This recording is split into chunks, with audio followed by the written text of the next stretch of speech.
I had written a number of articles in newspapers and magazines. I just thought I'd just share my thoughts. Some of it was kind of weird stuff from time to time, and some of it was really about life, and I just got a kick out of it.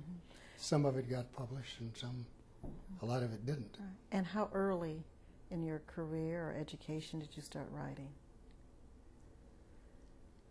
Well, you write while you're in the service, various things, operations orders, and things like that. But after I got out, they and I started writing some articles for the various newspapers and for Vietnam Magazine, for example. And there's one of them is on the internet now. It's The Best Captain That I've known. And the second one has to do with the gentleman. I think it has to do with the gentleman who I spoke of that was hurt, got asked to become a company commander, and he had his legs blown off and so forth. And there were several others, and then there's just minor things I'd write about, something that's kind of crazy from time to time. I seem to remember reading some poetry that was written very early on by you.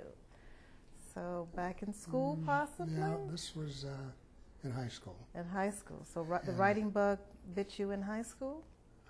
Somewhat, yes. I kind of liked it, and I was the editor of the school paper for a while, my senior year, and editor of the annual, which is just a little tiny thing back in those days, but I was editor otherwise. And I wrote quite a bit of poetry in competition with my best friend. We did this, and we liked this teacher, and she was an excellent teacher, and we were trying to please her, and we wrote poetry, and it just so happens that I didn't keep a lot of it, and we didn't have copier machines and things like that back in those days. But you know, it's we did it to please her. I wish I had, though, because I thought some of it was pretty good. All right, so writing poetry, writing in the service, writing articles. How did you get to detective fiction? Well, you had to have a protagonist.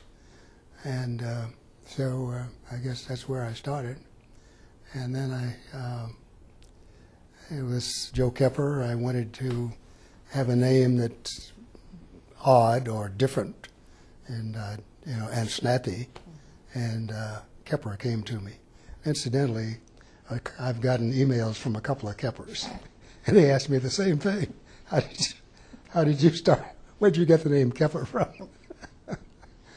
And one was fairly recently. The first one, the gentleman got back to me and he said, we welcome, the Kepper family welcomes Joe to the family, something, words to that effect. And lately there was a young FBI agent that wrote. He happened to be trolling around on the internet, and he saw Kepper, and then he got it connected to me, and he sent me an email, and he wanted to know the same thing. Why did you select that name? And it was just out of the blue. It just came to me. It was different. I'd never heard of anybody with that name, but there are lots of people in the telephone book, the big telephone books with Kepper, and a lot of people I've noticed since that time. It got me to start looking at the internet. There are quite a few Keppers in there. How many books in your series now? 3, and one possibly coming up. So there's a fourth? There will be a fourth Joe Kepper.